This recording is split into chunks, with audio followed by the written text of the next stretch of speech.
Hello, my name is Andy and I am the Village Idiot. I'm armed with a car and a GoPro and an unhealthy amount of time on my hands. I'm using that time to attempt to visit every civil parish in England. You're watching the North West Leicestershire series. There's 31 parishes here based around the towns of Colville and Ashby-de-la-Zouch. Which one are we in today? Welcome back to North West Leicestershire, everybody, and to one of the smallest parishes that you can find in this part of the county. It does have one of the most historic churches, however, and you can see that there. That is the Church of St. Michael. I'll just tilt the camera up so you can have a look at its tall spire. That is going to be the focal point in this episode because the village is on a dead-end street with not many houses at all. That said, there is something else of interest to the south of this place, which we will also cover. Welcome to Stretton-en-le-Field.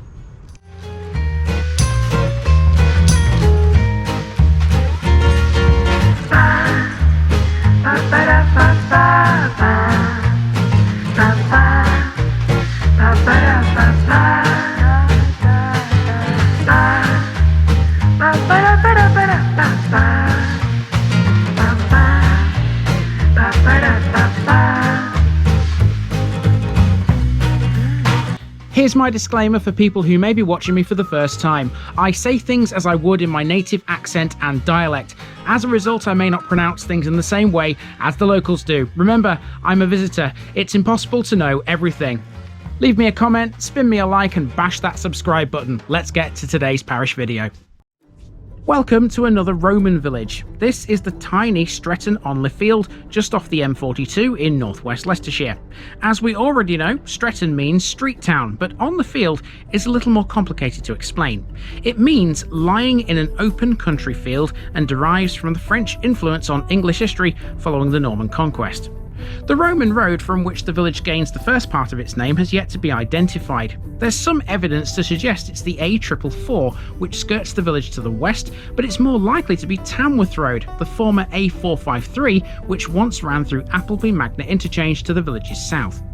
Even the village's main street, which we're driving on here, has a Roman connection. Although it's now called Rectory Lane, it was previously known as the Golden Way Road, referring to a hoard of Roman coins found here in medieval times.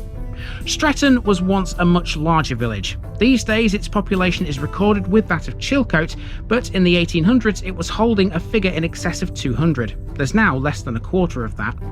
And Stretton might be a Leicestershire village now, but historically this was very much Derbyshire. In 1897, a redrawing of the boundaries saw Stretton transferred to Leicestershire, where it remains today. Its standout feature is its now redundant church, so let's go and have a look at it.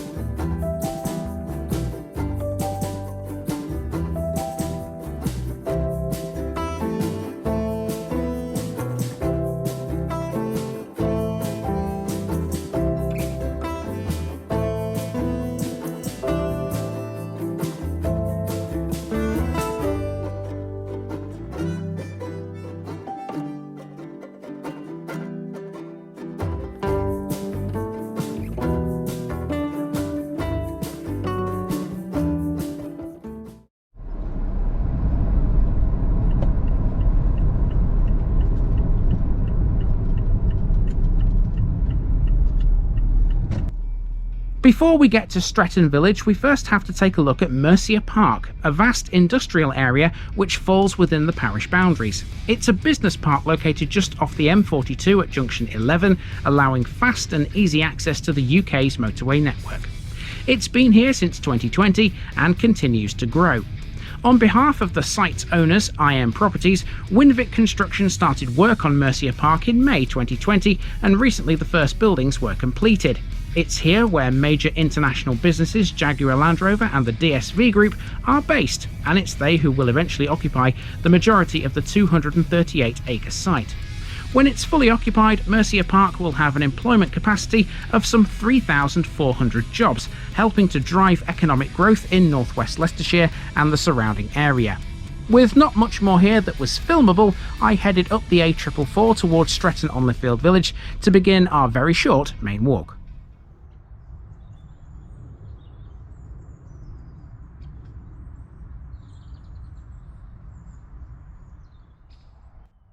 This is the now redundant St Michael's Church. Built in the 14th century, it stands in an elevated position in the centre of the village. It's a Grade 2 listed building, and it's another redundant church that's maintained by the church's Conservation Trust. The tower was added in the 15th century and its spire was rebuilt in 1889. It's a very important church historically. That's because even though it's been restored externally, 99% of its interior has not been altered since medieval times. The only exception to that rule would be its box pews, which were replaced in the 18th century. Its font dates from around 1662. In the porch, there's a sign which tells us the building is redundant, it remains a consecrated building, and it's open to the public. And speaking of signs, Stretton-en-le-Field is another thankful village, meaning it lost no men during the First World War. Now, of course, with it being under the care of the church's Conservation Trust, it is always going to be open, which means we can wander inside and take a look around in here. The door is permanently propped open by the looks of it. You don't see that very often. They usually are closed. I think I'll close it on the way out. I think it's meant to be shut. So let's have a look around. Look at these amazing wooden pews. Aren't these just... they're unusual.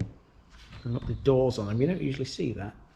Let's head into this chancel. There's not much on the walls here. There's a tablet here and there, but not a massive amount. There's a couple here. Let's have a look at this one. This one is in memory of Millicent Rosamond, wife of William Wentworth Clapham, eldest daughter of Sir Miles Cave Brown Cave, Baronet, who died October 15th, 1907. There's a few mentioning these Cave Browns. Here we are. Sir William Cave Brown of Stretton Hall, of Stretton-on-le-Field, Derbyshire. So Stretton-on-le-Field is in Leicestershire these days, but it used to be in Derbyshire. Let's have a look at this one underneath here. This one's not all that easy to read. This church was restored by Christopher Spalding, Esquire, Justice of the Peace, in 1911. And there's something else under there as well. This tablet is erected by the parishioners and neighbours in grateful recognition thereof. Big window. No stained glass, just natural light coming into this church. There's some interesting stones here. I don't know what these are. Ooh, knocking things over. That's about right for me. That looks like a rose. Almost looks like the Yorkshire rose, actually. Same kind of shape. Another window above that. Let's head down the nave. Pulpit here on the left. Let's go into the pulpit. Let's have a look. So there is a Bible here with some... look at these. Nicky would appreciate these. Look, these are knitted. That's Mary, Joseph, and I can't tell who that is. Angel Gabriel, maybe? I'm not a religious person, so I don't know for definite. Let's get down from the pulpit again. Of course, this is still a consecrated building. It's not about to be demolished or anything like that. That's why it's under the care of the church's Conservation Trust. There's the font at the back here. It's a bit dark in this corner. Let's head into this little side chapel. There's a coat of arms here. And then above there's a tablet. Near this place lies the body of Catherine Brown, wife of William Brown of Stretton-on-le-Field. The monument was erected in 1739. And I assume this is the grave it's talking about, because it's the one in this little chapel. Let me just move myself. Yeah, there we are. Oh, in fact, no, it's somebody else. Louisa Brown, daughter of William Brown. Was that the same name? No, Catherine Brown was on the tablet, so that's another daughter. So we must have had two, at least.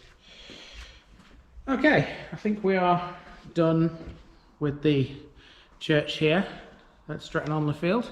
So let's move on and walk through the village. It's not going to be a very long walk this, because as you probably saw in the drive-in, there's not many houses to actually see in this one, owing to the fact that it is on a dead end. But even so, we will do our best to see exactly what is here and put it on the map.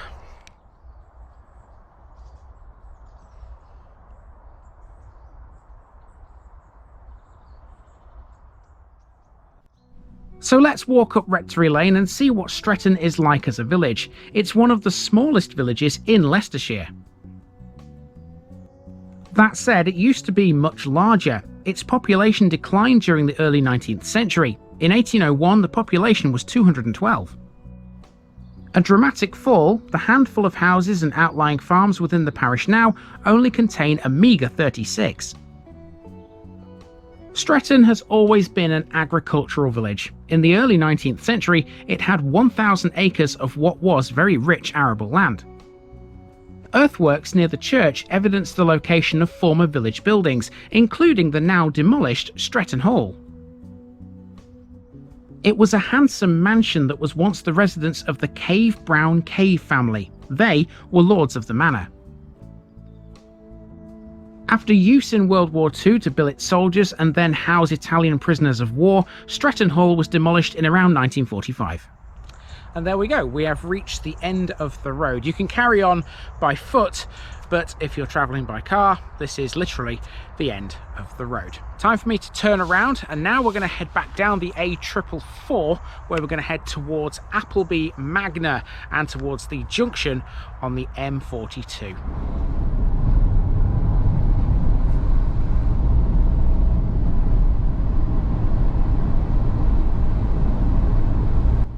Flanking Stretton to the west is the A444, or A444 if you will. This road connects Coventry with Burton-upon-Trent. Its route passes the site of the Battle of Bosworth Field, but before it reaches that, it meets the end of the M42 and the start of the A42. At junction 11, the M42 becomes the A42. It's known as Appleby Magna interchange because as you hit the junction, you cross the parish boundary. On the other side, the A444 becomes Atherstone Road, where there's a service area. It's a notable one because it was here that McDonald's took the opportunity to build only their second ever UK roadside restaurant here in 1993. These are not standard motorway services. Since they opened, a debate has been ongoing as to whether they should be signposted from the M42. It was only in 2017 that signs were finally put up. Anyway, breakfast time, and I'm going to need it because the next one is a whole lot bigger.